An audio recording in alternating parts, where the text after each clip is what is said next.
Every summer for 9 years, my parents sent me away to my aunt's house so my brother could have a family vacation. The day I got my high school diploma, I was already unpacked in another state. They just didn't know which one. It took them 4 years to find me. I was 8 years old the first time. My parents dropped me off at Aunt Sarah's house for the summer. They told me it was going to be amazing.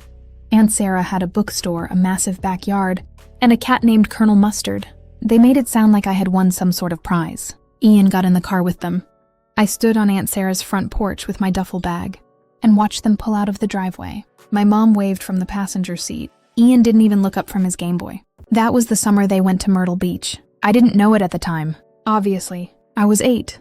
I thought maybe they had work stuff or Ian had some kind of summer camp or there was a reason. I couldn't go. That made perfect sense to adults. Aunt Sarah was great. She let me eat cereal for dinner. She taught me how to play chess and never once made me feel like I was in the way. I had a good summer. I didn't ask questions. The following year, it was the exact same thing. Mom called in early June and said, "Guess what, buddy? You get to spend the summer at Aunt Sarah's again." As if I were the lucky one, as if they were doing me a massive favor. That summer, they went to the Outer Banks.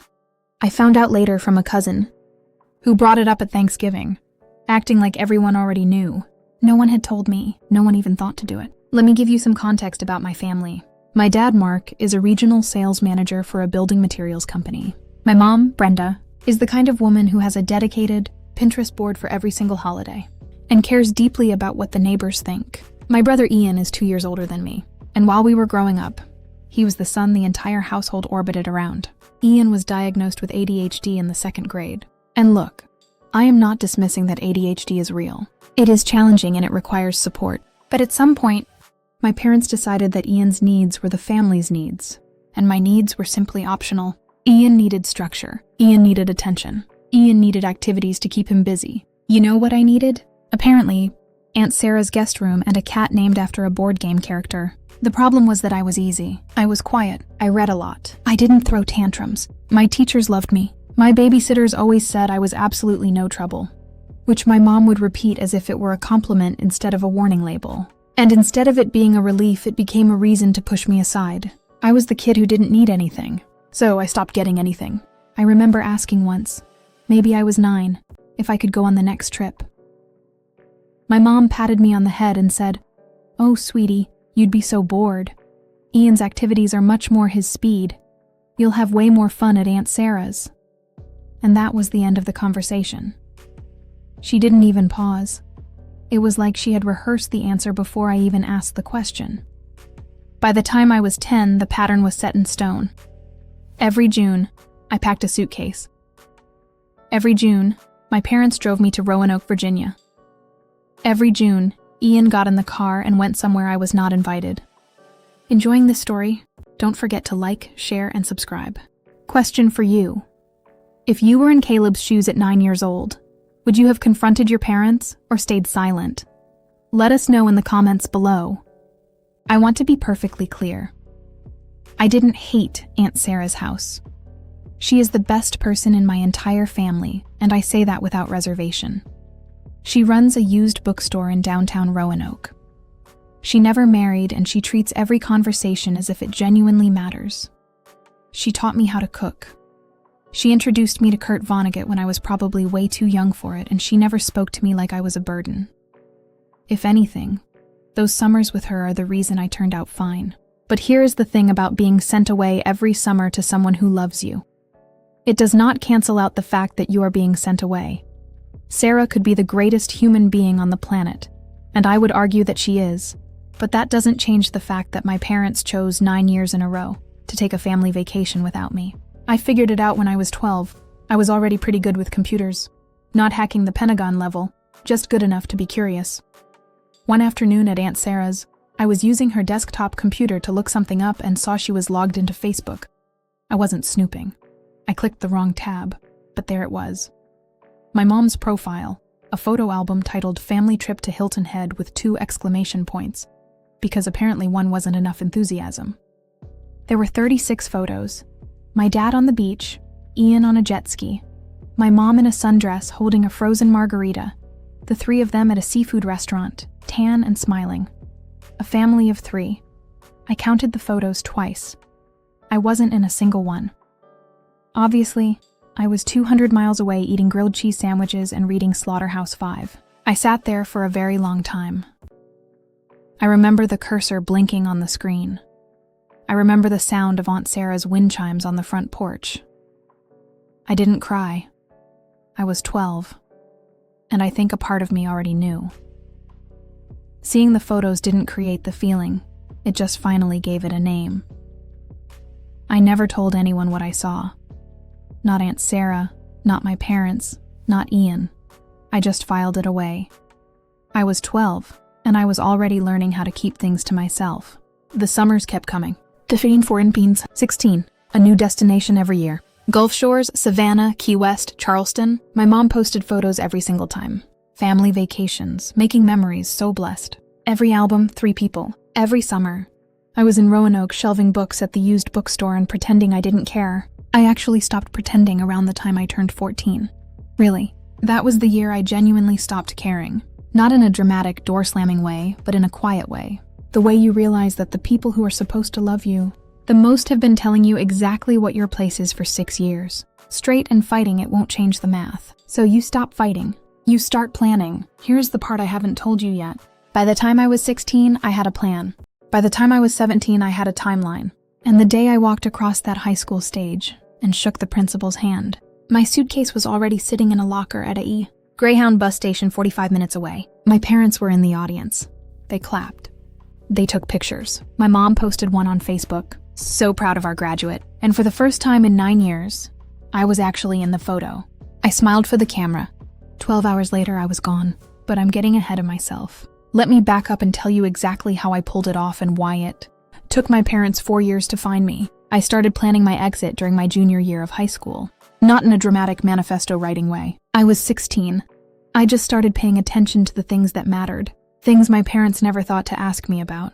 I applied to colleges in states I had never even visited. I chose schools based on 2 criteria: availability of full-ride scholarships and distance from Virginia. Boise State University in Idaho checked both boxes. A full academic scholarship, 900 miles away from my parents' front door. I had never been west of the Mississippi, but that was the entire point. I did all the applications myself. I used the school library computers during my lunch block.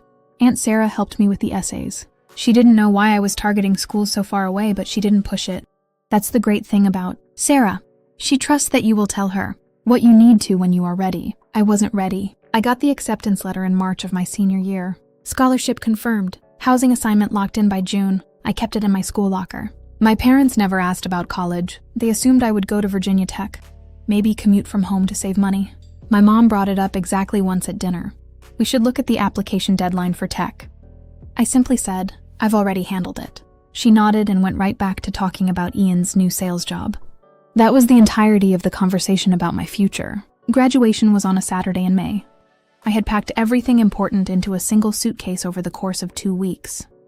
Not much to take, honestly. Clothes, a laptop, some books Aunt Sarah had given me over the years, and the $4,200 I had saved from 2 years of working at a local sandwich shop after school. I dropped the suitcase at the Greyhound station in Richmond. The morning of graduation, I bought a ticket for the 11 p.m. departure. Roanoke to Richmond to Chicago to Boise, 31 hours on a bus. After the ceremony, my parents took Ian and me to Applebee's. My mom ordered an appetizer sampler and talked about how fast time flies. My dad handed me a card with a $100 bill inside and said, "I'm proud of you, buddy." Ian was on his phone the entire time. I thanked them, and I meant it. Not for the money, but for making the decision so incredibly easy. I told them I was going to a graduation party at a friend's house. My dad dropped me off at a classmate's place at 8 p.m. I waited 20 minutes, walked 3 blocks to a gas station, and called an Uber to the bus station. I texted my mom from the Greyhound terminal at 11:15 p.m. Heading out early for a road trip with some friends. I'll be gone for a while. Love you. She replied with a heart emoji and "Have fun, sweetie." She didn't ask where I was going. She didn't ask who I was with. And she didn't ask when I was coming back. Hit the subscribe button so you don't miss the story. Question for you. What do you think of his parents' reaction to his text? Was it pure neglect or simple ignorance? Share your thoughts below. I turned my phone off somewhere near the West Virginia border and didn't turn it back on for 3 weeks. Here is what I found out later, mostly from Aunt Sarah, who became my sole connection to the family. Week 1. My parents didn't notice anything unusual. They assumed I was just crashing with friends. My mom sent 2 text messages, one to ask if I had packed sunscreen and another reminding me about a dentist appointment. When I didn't reply, she figured I was busy normal teenager stuff. Week 2, my dad called. Then he called again. Then he called Ian to ask if he had heard from me. Ian hadn't heard a thing. My dad left me a voicemail saying, "Hey buddy, just checking in. Give us a call." Casual, not worried, just mildly curious about where his youngest son had been for 2 weeks. Week 3 is when my mom started to panic. She called Aunt Sarah. "Have you heard from Caleb?" Sarah said no, which was the truth. I hadn't told her yet either. My mom called 3 of my high school friends. None of them knew anything. She called the sandwich shop. They told her I had quit 2 weeks before graduation. That was when it became real for them. My dad called the police. And here is the thing, I was 18 years old, legally an adult. I hadn't committed a crime. I hadn't threatened to harm myself. I had sent a text stating I was leaving. The police officer told my parents very politely that their adult son appeared to have left voluntarily, and that there was nothing for them to investigate. My mom did not take that well. I finally called Aunt Sarah about a month later. I was already settled in Boise. I had a part-time job at a data entry firm, and my apartment was a tiny studio that smelled like carpet cleaner, but it was mine. I told Sarah where I was. I asked her not to tell my parents. She was quiet for a very long time. "Caleb," she said, "are you safe?" "Yes." "Are you okay?" "I'm better than I've been in a long time." She didn't argue. She didn't lecture me. She just said, "You call me every Sunday. Do you hear me? Every Sunday. I don't care if you have nothing to say." I kept that promise every Sunday for 4 years. My parents did not get the same courtesy. I know it sounds cold, and maybe it is. But I spent 9 summers being excluded from my own family, and the only person who had earned my trust was the woman they had used as a storage unit for their inconvenient son. I did not give Mark and Brenda Smith a forwarding address. My mom went through stages. Sarah gave me the highlight reel. First came the frantic calls. "Where is he? What did I do?" Then came the anger. "He's being selfish. He's punishing us." Then came the manipulation, and this is the part that still gets to me. About 3 months after I left, my mom started telling people I was traveling. "Caleb is taking some time to find himself," she told the extended family. "He's doing one of those cross-country trips. You know how kids are." She made it sound adventurous, aspirational, like I was backpacking through national parks instead of sitting in a studio apartment in Idaho eating ramen noodles and teaching myself Python. She rewrote the history. My disappearance became a gap year. My absence became a lifestyle choice. And best of all, she never had to tell anyone the truth. That her son left because she had spent 9 years showing him he wasn't part of the family, and he had finally agreed. My dad was quieter about it. Sarah said he looked tired at Christmas that year. He asked about me exactly once and when. Sarah told him I was fine but didn't want contact. He just nodded and changed the subject. I don't know if that is acceptance or cowardice. It could easily be both. Years passed. I got my computer science degree. I landed a real data analyst job at a logistics company. I got a decent apartment, a used Subaru, and a life I had built from the ground up, without a single dime or favor from anyone. Sharing my last name, I was 22, stable, and genuinely happy. Maybe for the first time in my entire life. I had also met Ashley. She was a vet tech at the animal clinic down the street from my apartment. I brought in a stray cat I had found behind a dumpster. Yes, I know it's a cliche, and no, I do not care. She was the one who checked him in. She had freckles and absolutely zero patience for small talk. On our first date, she asked why I never mentioned my family. I gave her the short version. She listened, didn't try to fix it, and just ordered another beer. That was when I knew she was a keeper. Subscribe for the story to see the shocking moment his past catches up with him. Question for you. What do you think of Caleb's mother rewriting his escape as a gap year? Have you ever seen someone spin a lie to protect their reputation? Comment below. By year 4, I had settled into my life so completely that I almost forgot I was hiding. Then, in October, my dad showed up. He didn't hire a private investigator. He didn't use some secret intelligence tool. He used LinkedIn. I had created a profile 6 months earlier when I started job hunting. completely forgetting that LinkedIn is basically a beacon for anyone looking for you. My dad saw my update. Data analyst at Meridian Logistics, Boise, Idaho. He didn't call. He didn't email. He bought a plane ticket, rented a car at the airport, and walked into the lobby of my office building on a Tuesday morning at 10:30 a.m. The receptionist called my desk. "Caleb, there's a gentleman down here named Mark Smith. He says he's your father." I remember sitting in my cubicle, looking at my 2 monitors, and feeling my stomach drop through the floor. The floor felt unsteady, like an elevator dropping too fast. 4 years, 900 miles, and there he was, sitting in the lobby on a Tuesday morning. I walked down to the lobby. He was standing near the front doors, holding a cup of coffee from the place across the street, looking older than I remembered. He had more gray in his hair, and he was wearing a beige jacket I remembered him buying when I was in 8th grade. He saw me, stood up, and for a second I thought he was going to hug me. He didn't. He just stopped 2 feet away, took a deep breath, and said, "Hey, Caleb." "Hi, Dad. You're a hard man to find." "I wasn't trying to be hard to find," I said, lying effortlessly. "I was just busy." We walked to a park across the street from my office. The sky was overcast, cold, and gray, the kind of weather where you can see your breath. We sat on a concrete bench facing a duck pond. He held his coffee cup with both hands, looking straight ahead. "Your mother has been beside herself," he started. I let out a laugh before I could stop myself, a short, sharp sound. "Is that right?" "She has, Caleb. She's been crying for 4 years, every holiday, every birthday." "Dad?" I interrupted, keeping my voice level. "Why are you here?" He looked at me then, really looked at me, as if trying to reconcile the 18-year-old who left with the 22-year-old man sitting next to him in a business casual shirt and a leather jacket. "Ian's getting married," he said. I blinked. "Okay. In June, in Charleston. Your mother wants the whole family there. She wants you to be a groomsman. Ian wants you there too." I sat with that for a moment. Ian wants me there? Ian hasn't spoken to me since I was 17. He didn't even look up from his phone at my graduation dinner. "He's older now. He's mature," my dad said, his voice rising slightly. "Look, Caleb, whatever happened, whatever we did." "Whatever you did," I said. "You don't even know what you did, do you?" He stared at me, genuinely confused. Not angry, not defensive, just completely and utterly ignorant. "We raised you," he said. "We gave you a home. We paid for your school trips. We loved you. You just up and vanished one day like we were monsters." "You sent me away for 9 years," I said.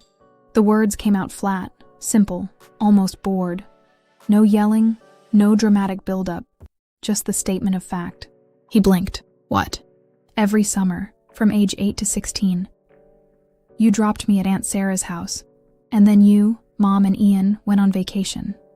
Myrtle Beach, the Outer Banks, Hilton Head, Gulf Shores, Savannah, Key West, Charleston. 9 summers in a row. I was never invited once." Hit the subscribe button to see the final showdown in part 5. Question for you. Do you think Caleb's dad actually forgot? Or was he trying to downplay his mistakes? Let us know in the comments below. My dad stared at me. The silence hung between us for a long time. The duck pond rippled as a cold wind swept across the park. "Caleb," he started, his voice cracking slightly. Ian had severe ADHD. He couldn't handle long travel without having major meltdowns. It was too hard to manage both of you on those trips. You were quiet. You liked Aunt Sarah's. "I liked Aunt Sarah because she treated me like a human being," I said. "Not because I wanted to be replaced. You didn't leave me behind because it was better for me. You left me behind because I was easier to ignore. You built a family of 3, and then you acted surprised when I didn't want to play the 4th wheel as an adult." He sat back, looking as if he had been struck. "We didn't mean to." "Intentions don't change what happened, Dad," I said, standing up. "I don't hate you. I really don't. But I have a life here now. A life I built without you. I am not coming to Charleston. I am not standing in Ian's wedding. And I am not going to let Mom play happy family for Facebook photos anymore. Caleb, please, he said, standing up too, his hands trembling. Your mother. Tell Mom I hope she enjoys Charleston. She's been there before. I turned and walked back across the street to my office building. I didn't look back. 2 weeks later, I got a package in the mail. It was a thick photo album sent from my mother. Inside were hundreds of pictures. But they weren't of Hilton Head or Myrtle Beach.